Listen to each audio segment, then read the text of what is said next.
Student, इस video में आपको हम बताएंगे अध्याय 14, ठीक है, जो है गणितीय विवेचन। इसमें आपको कुछ रीजनिंग टाइप यहाँ पर रीजनिंग दिए रहते हैं मैथ के, तो वो आपको सॉल्व करने होते हैं। ठीक है, तो आपको बताना होता है। ये बहुत ही सिंपल चैप्टर है जिसमें आपको बहुत ही आसानी से आप इसे सॉल्व कर सकते हैं। ठीक है, तो यहाँ पर जो पहला अध्याय है इसका, ये है 14.1। ठीक है, तो सबसे पहले हम इसको बताएंगे आपको कि आप इसे कैसे समझेंगे। ठीक है, तो यहाँ पर जो सबसे पहले इसमें क्वेश्चन दिया गया है, उस क्वेश्चन के आधार पर आपको समझाने की कोशिश करेंगे। तो यहाँ पर जो पहला क्वेश्चन है इसमें पहला क्वेश्चन है, एक महीने में 35 दिन होते हैं। ठीक है, तो यहाँ पर पहला जो है, आपको पता है कि एक महीने में 35 दिन होते हैं? नहीं होते हैं, कभी नहीं होते हैं। ये आपका क्या है? असत्य है। ठीक है, ये आपका एक कथन नहीं है। क्यों कथन नहीं है? क्योंकि महीने में कितने दिन हो सकते हैं? या तो 28, 29, या तो 30 और या फिर 31। ठीक है, ये 4 ही हो सकते हैं, 35 इसमें हो ही नहीं सकता। तो ये आपका पहला कथन नहीं है। और दूसरा क्वेश्चन इसमें है, गणित एक कठिन विषय है। तो दूसरा क्वेश्चन जो है, गणित कठिन है या सरल है?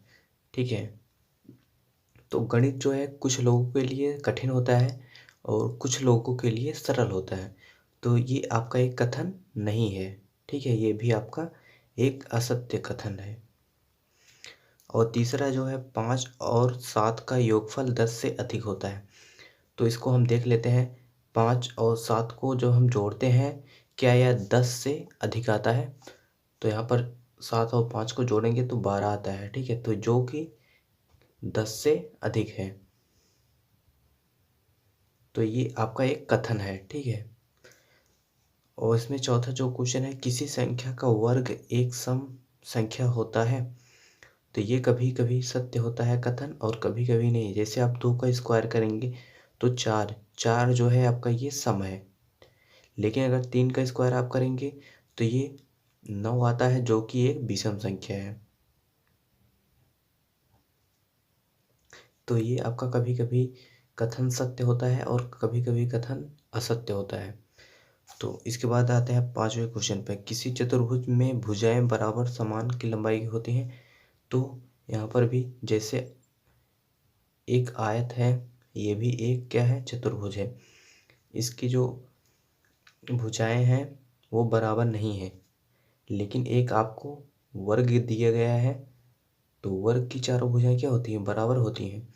तो ये एक कथन नहीं है। क्यों नहीं है? क्योंकि यह कथन कभी सत्य होता है और कभी असत्य होता है।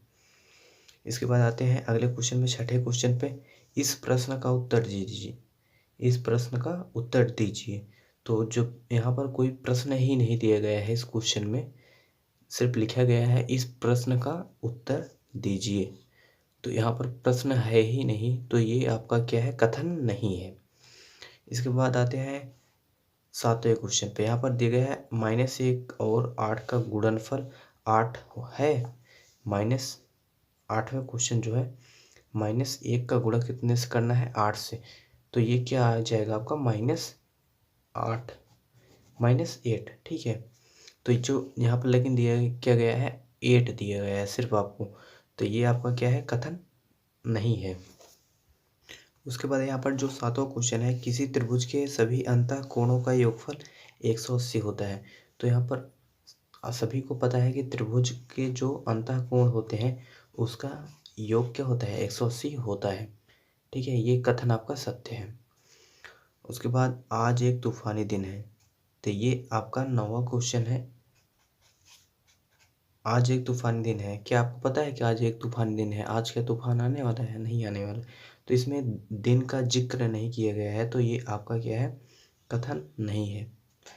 10वां क्वेश्चन है, सभी वास्तविक संख्याएं सममित संख्या होती हैं।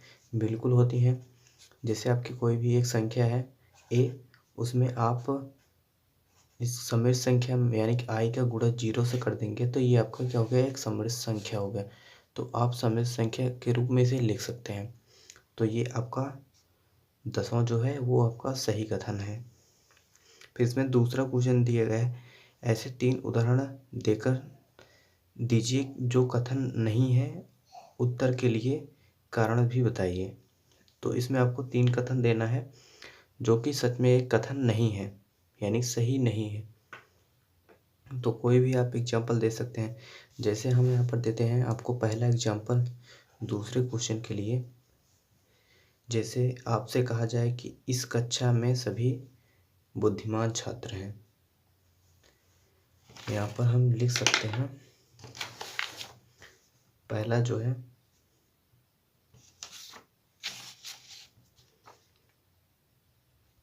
इस कक्षा में सभी बुद्धिमान छात्र हैं। क्या यहाँ पर किसी कक्षा का नाम नहीं दिया गया है कि कक्षा कितने में है, 1 में है, 2 में है या 10 में है। और यहाँ पर सभी बुद्धिमान छात्र। और यहाँ पर हम एक चीज़ और जोड़ देते हैं, और साहसी। क्या सभी छात्र साहसी और बुद्धिमान हो सकते हैं? नहीं हो सकते। तो ये आपका एक असत्य कथन है। दूसरा इसमें दे दिए गए हैं, वह अभियांत्रिकी की छात्रा है।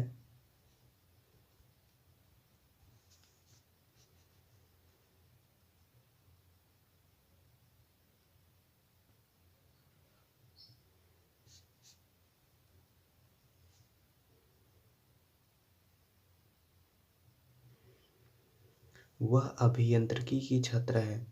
आपको पता नहीं है कि वह जो है छात्रा कौन है। ठीक है, तो ये आपका एक क्या है, असत्य कथन है। उसके बाद हम तीसरा यहाँ पर एक एग्जाम्पल लेते हैं। जैसे आपसे कहा जाए कि काश थीटा का मान हमेशा 1/2 होता है। तो आपको पता है कि हमेशा काश थीटा का मान 1/2 होता है? नहीं होता है। क्यों? क्योंकि हम जब काश 180 अंश का निकालेंगे तो ये कितना आता है, -1 आता है। जबकि हमेशा क्या आपको यहाँ पर लिखा गया है 1/2। तो ये आपका क्या है, एक असत्य कथन है। तो बस इस क्वेश्चन में इतना ही करना था।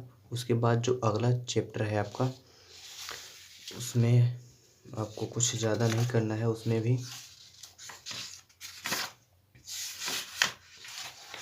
यहाँ पर ये वाला चैप्टर 14.2, ठीक है, तो ये भी आपको सॉल्व करना है। ये बहुत ही सिंपल सा है ये भी, इसमें आपको बहुत कुछ नहीं करना है। तो यहाँ पर जो पहला क्वेश्चन है, इसमें निषेधन करना है। निषेधन लिखिए। तो पहला इसमें जो क्वेश्चन है, इसमें आपको कहा गया है, इसमें प्रश्न है कि चेन्नई तमिलनाडु की राजधानी है।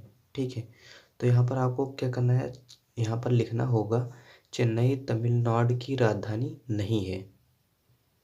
ठीक है, सिर्फ इसमें आपको क्या करना है, नहीं को ऐड कर देना है। उसके बाद दूसरा है √2 एक समृद्ध संख्या नहीं है। तो यहाँ पर सिर्फ आपको नहीं हटा देना है और कुछ भी नहीं करना है। तीसरा है सभी त्रिभुज समबाहु त्रिभुज नहीं होते हैं।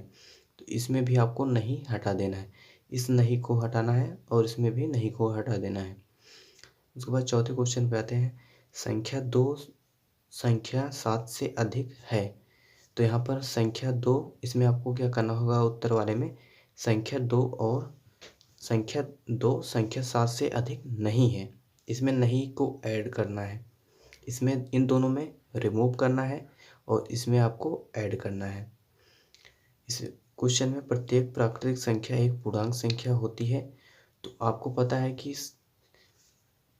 ये पूर्णांक संख्या नहीं होती है। सभी प्राकृतिक संख्या पूर्णांक संख्या होती हैं। इस एक पूर्णांक संख्या यहाँ पर आपको क्या करना है, नहीं होती है। और इसके बाद आते हैं दूसरे क्वेश्चन पे। इसमें क्या करना है, आपको एक जोड़े के रूप में यहाँ पर दिया गया है। इसको आपको एक दूसरे के निषेधन लिखना है। तो यहाँ पर पहला जो क्वेश्चन है, यहाँ पर दिया गया है संख्या x एक परिमेय संख्या नहीं है। इसी में है संख्या x एक अपरिमेय संख्या है, अपरिमेय संख्या नहीं है। तो इसको आप किस तरीके से लिख सकते हैं, इसको आपको हम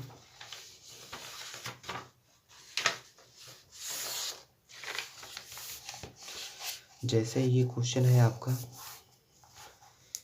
संख्या x एक अपरिमेय संख्या नहीं है, तो इसे आप लिख सकते हैं संख्या x एक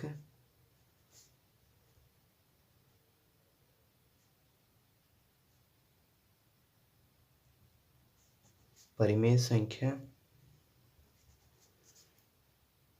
नहीं है को आप इसे चेंज कर सकते हैं। इसमें क्या करना है आपको, यहाँ पर नहीं जो था इसमें आपको नहीं को हटा देना है, यानी कि संख्या x एक परिमेय संख्या है। ठीक है, तो ये इसके इक्वल टू हुआ कि नहीं हुआ, इस वाले के इक्वल टू हुआ कि नहीं हुआ, संख्या x एक अपरिमेय संख्या। अगर जैसे आपको कहा जाए कि संख्या x एक अपरिमेय संख्या है, अपरिमेय संख्या नहीं है, अपरिमेय संख्या नहीं होगा तो ये क्या होगा, एक परिमेय संख्या होगा। और आपसे कहा जाए कि परिमेय संख्या है, यानी कि वह अपरिमेय संख्या नहीं होगा। ठीक है, तो ये दोनों क्या है, इक्वल टू है। इसी तरीके से इसमें भी करना है। यहाँ पर संख्या x एक परिमेय संख्या है, यहाँ पर क्या करना है आपको, यहाँ पर इसमें नहीं को ऐड कर देना है बस। उसके बाद आते हैं तीसरे क्वेश्चन पे। इसमें तीसरा क्वेश्चन जो है, इसमें सत्य और असत्य बताना है आपको। तो यहाँ पर जो पहला क्वेश्चन है, संख्या 3 अभाज्य संख्या है या विषम संख्या है, तो ये दोनों है। संख्या तीन आपका 3 जो है ये अभाज्य संख्या भी है, और आपका 3 जो है ये विषम संख्या भी है। ठीक है, तो ये आपका क्या है, सत्य है। इसके बाद दूसरे क्वेश्चन पे आते हैं, सभी पूर्णांक धन है या ऋण है। तो जो आपके पूर्णांक होते हैं, पूर्णांक जैसे आपको दिया गया हो -2 -1 0 1 2 3, ये सभी आपके क्या है, पूर्णांक हैं। तो पूर्णांक आपका माइनस में भी हो सकता है और प्लस में भी हो सकता है। ठीक है, और आपका जीरो भी हो सकता है। तो यहाँ पर जो कहा गया है या तो धन या तो ऋण, तो ये आपका क्या है, गलत है। इसके बाद तीसरा क्वेश्चन है, संख्या 100 संख्याओं 3 11 और 5 से भाज्य है। तो जो आपका 100 है, ना तो आपका 3 से भाज्य होता है और ना ही 11 से, सिर्फ ये कितने से भाज्य होता है, 5 से। तो ये आपका एक कथन गलत है। ठीक है, तो इस तरीके से ये चैप्टर होता है समाप्त। इसके आगे के जो चैप्टर हैं उसको हम आपको बताएंगे नेक्स्ट वीडियो में।